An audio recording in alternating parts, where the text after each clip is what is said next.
बिस्मिल्लाहिर्रहमानिर्रहीम। अस्सलाम वालेकुम दोस्तों। उम्मीद करता हूँ आप सब खैरियत से होंगे। आज हम पढ़ेंगे कि कॉम्बिनेशंस और परम्यूटेशंस के जो फार्मूलाज हैं उनकी क्या लॉजिक है, वो कैसे बने, और ये भी पढ़ेंगे कि ये फार्मूला हम क्यों यूज़ करते हैं, इनकी क्या ज़रूरत है।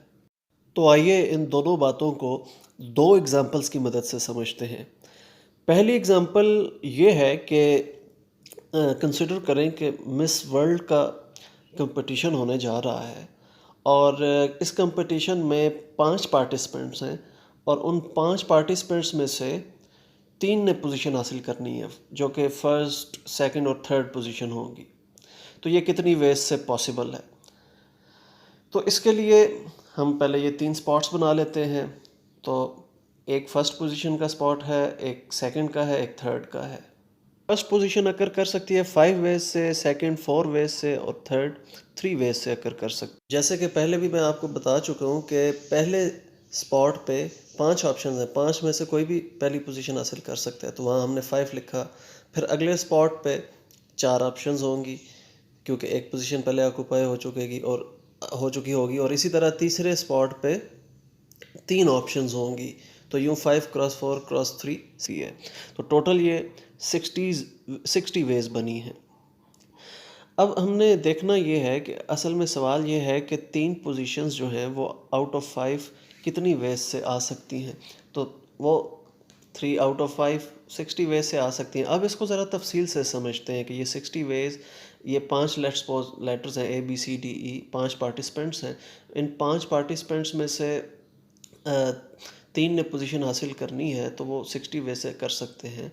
तो वो 60 किस तरह से कर सकते हैं, ये मैं एक तरतीब बनाता हूँ कि ए की पोजीशन आ गई, बी की आ गई, सी की आ गई, या फिर पहली पोजीशन ए की, दूसरी बी की, तीसरी डी की, एंड सो ऑन। ये ABE, ACD, ACE, ADE, ए के साथ सारे कम्बिनेशंस बन जाएंगे। फिर इसी तरह बी की पहली पोजीशन रख के बाकी कम्बिनेशंस हम बना सकते हैं, जैसे कि BCD, BCE, BDE।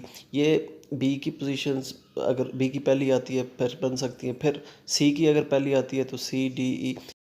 ये तो थे बुनियादी कम्बिनेशंस, लेकिन ये भी तो हो सकता है कि अगर ए की पहली आई है, बी की दूसरी आई है, सी की तीसरी आई है, तो हो सकता है ए की पहली, सी की दूसरी आ जाए, बी की तीसरी।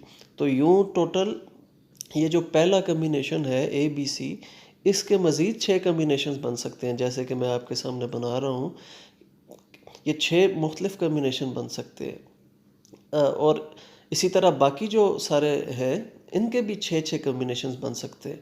तो इसका मतलब ये हुआ कि ये एक जो अरेंजमेंट है ऊपर ABC, इससे मज़ीद 6 अरेंजमेंट्स बन सकती हैं, और इसी तरह ये जो टोटल 10 अरेंजमेंट्स हैं इनसे 60 मुख्तलिफ अरेंजमेंट बन सकती हैं।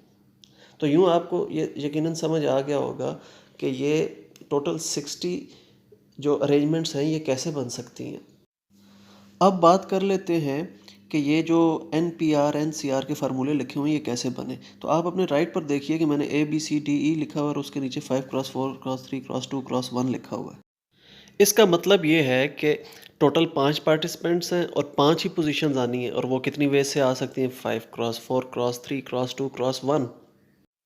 लेकिन सवाल ये है कि 5 में से 3 पोजीशंस आनी है, तो उसके लिए क्या करें? तो उसके लिए हम ये करेंगे कि ये जो 5 क्रॉस 4 क्रॉस 3 क्रॉस 2 क्रॉस 1 लिखा हुआ है, इसे 2 क्रॉस 1 से डिवाइड कर देंगे, क्योंकि हमें आखिरी 2 स्पॉट्स पे पोजीशन नहीं दरकार, हमें सिर्फ फर्स्ट, सेकंड और थर्ड पोजीशन दरकार है। इस वजह से हम इस 2 क्रॉस 1 से डिवाइड करवा देंगे। फिर उसके बाद क्या करेंगे कि ये जो हमने 5 क्रॉस 4 क्रॉस 3 क्रॉस 2 क्रॉस 1 लिखा हुआ है इसको 5 फैक्टोरियल लिख लेंगे, और 2 क्रॉस 1 को 2 फैक्टोरियल लिख लेंगे, क्योंकि यही फैक्टोरियल की डेफिनेशन है। और उसके बाद ये जो लिखा हुआ है 5 फैक्टोरियल डिवाइडेड बाय 2 फैक्टोरियल, इसको एक और वे से भी लिखा जा सकता है। 2 फैक्टोरियल की जगह अगर हम रिप्लेस कर दें 5 माइनस 3 फैक्टोरियल, तो तब भी ये बात ठीक है, 2 को हम रिप्लेस कर सकते हैं 5 माइनस 3 से। ये इसलिए कर रहे हैं कि हम एक फार्मूले की तरफ जा रहे हैं। वो देखें, आप ये एक्सप्रेशन देखें, n फैक्टोरियल और n माइनस r फैक्टोरियल मैंने लिखा है कि टोटल जितने नंबर हैं वो है n और r हमने सेलेक्ट करने हैं। n पार्टिसिपेंट्स हैं और उनमें से आर सेलेक्ट करने और वो एक एक्सप्रेशन बन रही है, मैंने लिख दिया। अब देखिए n 5 है, r 3 है, हमने 3 पार्टिसिपेंट सेलेक्ट करने हैं 5 में से, तो वो एक एक्सप्रेशन बन गई n factorial over n minus r factorial. हमने एक ख़ास एग्जांपल से एक जनरल एक्सप्रेशन बनाई है, एक फार्मूला बनाया है, और इस फार्मूले की वैलिडिटी कैसे चेक हो सकती है? आप कोई भी एग्जांपल लें और देखें क्या इस फार्मूले से वो ठीक हो सकती है, क्या उससे रिज़ल्ट वेरी तो नहीं करता। अगर तो रिज़ल्ट वेरी नहीं करता, एग्जांपल आप कोई भी ले लें, 5 में से 4 पार्टिसिपेंट सेलेक्ट करने हैं, 5 में से 5 सेलेक्ट करने हैं, 5 में से 2, 5 में से 1, सब के लिए अगर ये फार्मूला वैलिड है तो फिर ये लॉ बन जाएगा, ये एक फार्मूला बन जाएगा। और ऐसे ही लॉज भी बनते हैं और ऐसे ही फार्मूले भी बनते हैं। और ये सवाल एक्चुअली परम्यूटेशंस का सवाल है, लेकिन मैं इसको कम्बिनेशंस के फार्मूले से भी करूँगा और आगे चल के आपको बताऊँगा कि परम्यूटेशन के सवाल और कम्बिनेशन के सवाल में क्या फ़र्क होता है। तो फ़िलहाल मैं आपको ये बताने जा रहा हूँ कि अगर ये कम्बिनेशन का सवाल होता तो फिर कितने पॉसिबल कम्बिनेशंस बन सकते थे, और वो 10 पॉसिबल कम्बिनेशंस बन सकते हैं और वो मैंने लिखे हुए हैं। परम्यूटेशंस इसके 60 हैं लेकिन कम्बिनेशन इसके 10। वो कैसे बनेंगे आइए देखते हैं। जैसे कि आपने ये देखा है, पहले मैंने एक एक्सप्रेशन लिखी थी 5 फैक्टोरियल ओवर 5 माइनस 3 फैक्टोरियल। अब अगर इस एक्सप्रेशन को हम डिवाइड कर देते हैं 6 के साथ, और 6 के साथ क्यों डिवाइड कर रहे हैं? क्योंकि ये ए बी सी से 6 मुख्तलिफ कम्बिनेशंस बने हैं। हम कह रहे हैं कि ये 6 नहीं बल्कि ये एक ही है। ए की पहली पोजीशन आ जाए, बी की, सी की, किसी की पहली पोजीशन आ जाए, वो मैटर नहीं कर रहा। हम सबको एक ही कंसिडर कर रहे हैं। A B C B A C, B C A, सबको एक ही कंसिडर कर रहे हैं। तो उस केस में हम क्या करेंगे कि ये जो एक्सप्रेशन आई हुई है 5 फैक्टोरियल ओवर 5 माइनस 3 फैक्टोरियल, इसको डिवाइड कर देंगे 6 के साथ, यानी कि हम ए बी सी को एक ही कम्बिनेशन कंसिडर कर रहे हैं। इसके जो बाकी 6 पॉसिबल कम्बिनेशंस बन रहे हैं उनको हम कंसिडर नहीं कर रहे। तो इस सूरत में क्या होगा कि ये जो एक्सप्रेशन लिखी हुई है 5 फैक्टोरियल, इसको डिवाइड कर देंगे 6 के साथ, मल्टीप्लाई बाय 5 माइनस 3 फैक्टोरियल। अब इस 6 को हम 3 फैक्टोरियल भी लिख सकते हैं। क्यों? क्योंकि 3 फैक्टोरियल होता है 3 क्रॉस 2 क्रॉस 1 यानी कि 6। तो ये देखिए जी, अब एक्सप्रेशन बन गई है। ये एक्सप्रेशन किसकी है? ये एक्सप्रेशन है वो ऊपर जो फार्मूला लिखा हुआ है मैंने NCR का, ये इसकी एक्सप्रेशन है।